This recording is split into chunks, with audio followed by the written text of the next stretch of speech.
So the book opens after Anne Boleyn's execution. So Anne Boleyn is the second wife of Henry VIII, and she is executed in 1536 on what most historians today agree were false charges of adultery, incest, and treason. And so the novel starts right after her execution. She wakes up several hours later, like she's executed in the morning, and she wakes up in the middle of the night on the same day or the next morning. And she's in the arrow chest that Anne Boleyn was actually buried in, which I find to be such a heartless detail of her execution story. Like her execution was so meticulously planned out and orchestrated by Henry VIII and his advisor Thomas Cromwell, but they didn't plan for any kind of casket or coffin, so they just put her body in a wooden arrow chest that would have been used to carry arrows for hunting. And because she was decapitated, she fit in the arrow chest. Yeah, I know it's a really gruesome detail. So she wakes up in the arrow chest and she's beheaded, but she's somehow still alive. And she kind of comes into consciousness, realizing that she has lived through her own execution, but that she is still decapitated. And the novel starts with her getting out of the casket, which is set on the floor of the chapel in the Tower of London, St. Peter ad Vincula, but hasn't yet been buried in the ground. So she doesn't have to like dig her way through the earth, at least. And she escapes from the Tower of London, gets in a boat, because the Tower of London is set right on the Thames River, gets in a boat, and that's docked there, the jailer's boat, and sails across, or just kind of the boat goes across the river with her head under her arm, gets to Suffolk, steals a working woman's, like a innkeeper's wife's sewing basket from out of her house because it's like 4 a.m. and everybody's still asleep. And sews her head back on. And then she goes on a revenge quest to kill Henry VIII before he can marry Jane Seymour, his third wife, who in real life, Henry VIII marries just 11 days after Anne Boleyn is executed. And if there's anything out there that really convinced me that Anne Boleyn was probably not guilty of these things she was accused of, it was the fact that Henry just rushes right into another marriage. Like he has the next wife lined up and waiting to take Anne Boleyn's place. Henry VIII was really obsessed with having a male heir. And so one of the reasons that he clips through so many wives is because he wants to get that boy. He wants to get that baby boy. His first wife, Catherine of Aragon, who he marries when he's a teenager, just crowned king, has one living child who goes on to become Queen Mary or Bloody Mary. And with Anne Boleyn, he has one living child, Elizabeth, who goes on to become Queen Elizabeth, the famous Renaissance queen with the red hair and the big cuff and everything. And then with his third wife, Jane Seymour, he has a son named Edward, who also sits on the throne briefly, but dies after not too much time sitting there. So he really wants this male heir, and he's just flipping through wives to try to get not just one, but ideally a couple of male heirs so he can like have a couple of backups in case something happens to the first one.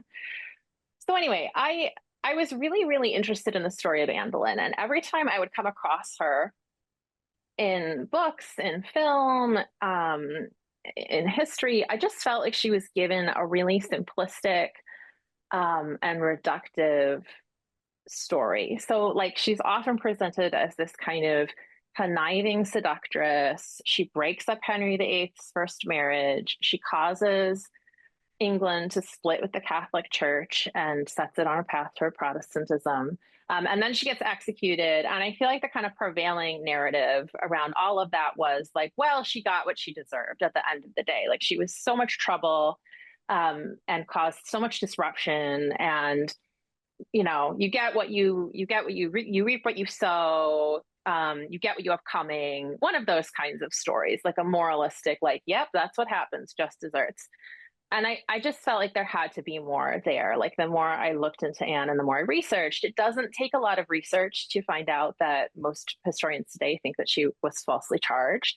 And I found when I started researching a woman who who could be very loud and bossy and domineering, but who also was like very, very smart and had a really clear vision for what she thought should happen to England, and was ready to co-lead with Henry VIII, and who also was a really passionate religious reformer in her own right. Like, she didn't just want England to split with the Catholic Church because she wanted to marry the king.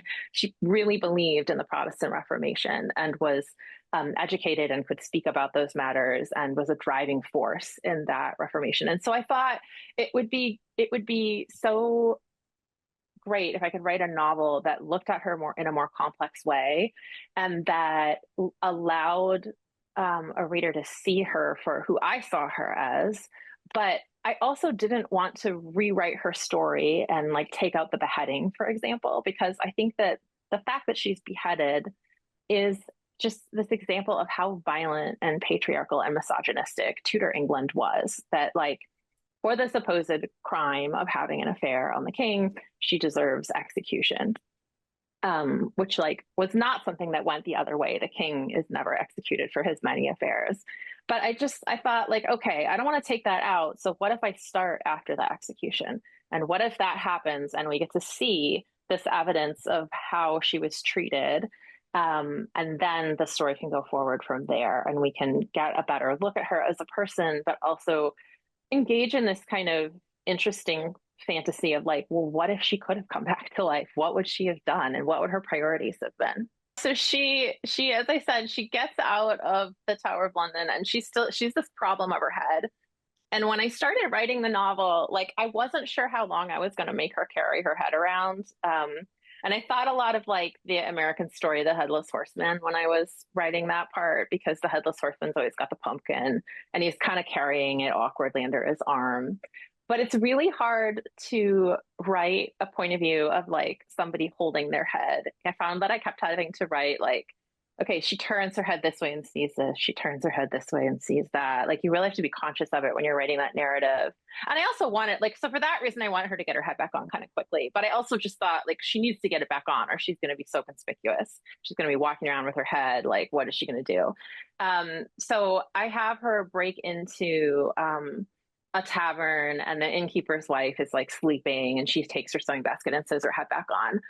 And just like by coincidence, right as I was writing that part of the novel, my 7-year-old, now 7-year-old daughter at the time was 4, and she fell in preschool and busted open her chin really badly and had to get a couple of stitches. Yeah, and it was like right at the tail end of COVID, so I didn't want to take her to the emergency room to get the stitches because everybody was sick there. And also, it's just like hard to take little kids to the emergency room because they don't have a lot of patience. So I called her pediatrician's office and I asked until they gave me the only doctor in the office that would still do stitches in the office. And he was like their oldest doctor, the most old school doctor that they have, who would still do this. But the catch was I had to hold my daughter down while he did the stitches. Like, the nurse was not going to assist with this procedure. So I got a really close up view of him doing these stitches. Like, she was fully numbed up. She was fine. It was like totally fine. But it was really interesting to see, okay, here's exactly how like you stitch together flesh. As somebody who's been an English professor for 10 years, that's totally outside of my realm of experience. And so that ended up kind of like informing those parts where she's sewing the head back on. And I just thought, like, what would that be? What would that be like to do, and how it would hurt each time you go through the flesh? And that ended up being kind of like a little unintentionally, but a little bit of a graphic scene where she's getting that head back on. And then after that, she can move about as long as she covers up the scar, the sewing. She can move about pretty freely, and under the guise of a commoner, hopefully not be recognized. Because royalty at that time didn't like go out in the streets, and there were no photographs. And she's at the beginning of the novel, she's in Southwark, which is like south of London and is now part of London, but at the time was like a separate suburb. Like, it would be pretty unlikely that she would be recognized by other common people.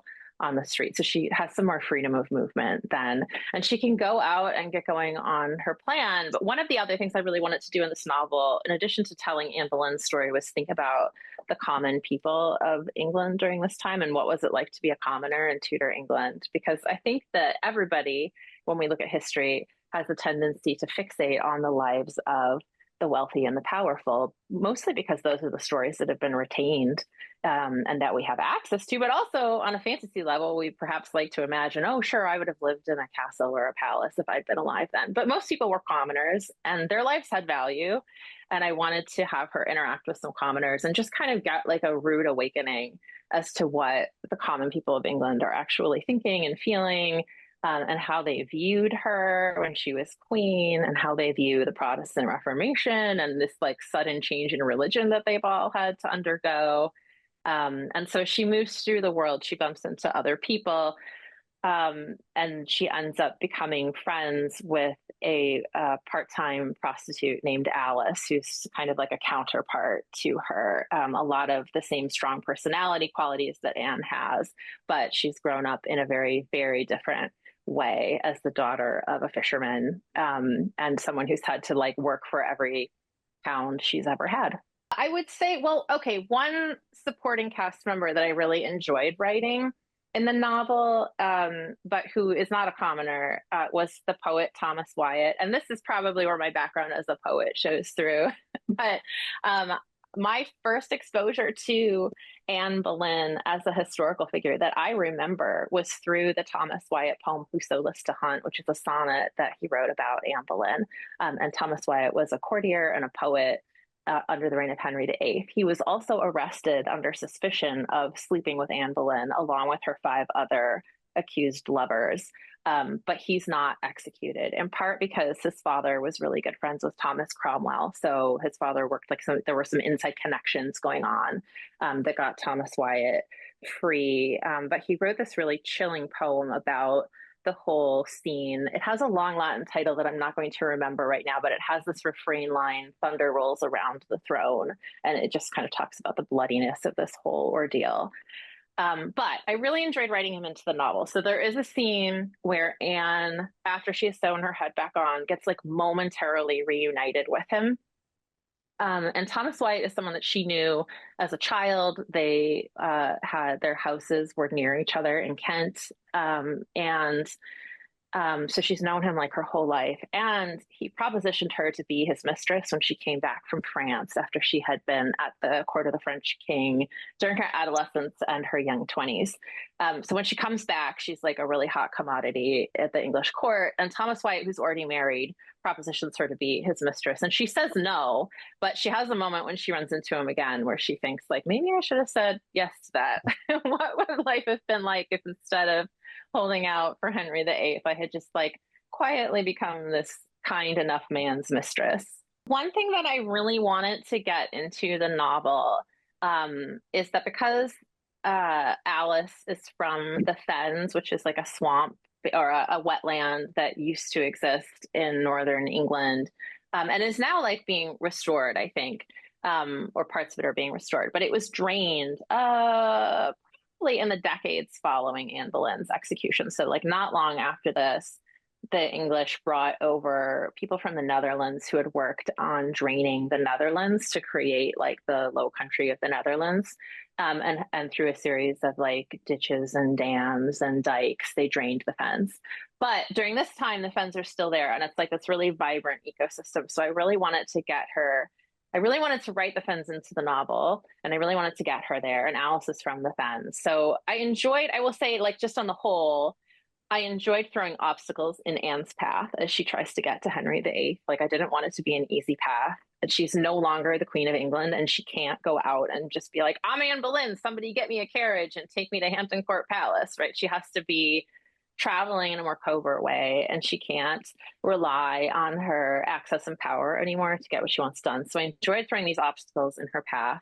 And one of these obstacles brings her up to the Fens, and she has a time there where she maybe like gets to see how common people are living and gets to see some of their humanity and the way that people who lived in the Fens, which were a people like the people that lived in this area were kind of looked down upon because it smelled funny in the fens and it was very swampy and it there was a lot of malaria there, which was called swamp fever at the time.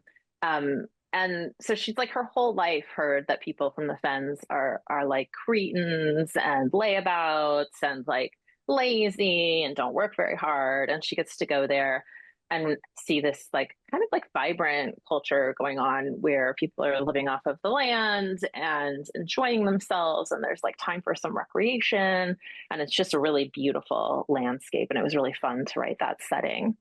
And then I also really enjoy there's part of the novel where she's kind of like going through the woods and she has an encounter with an encampment of men who are living out in the woods. And I thought a little bit when I was writing that scene of like Robin Hood and the merry band of men that he has out in the woods, but like what if they were a little bit more nefarious?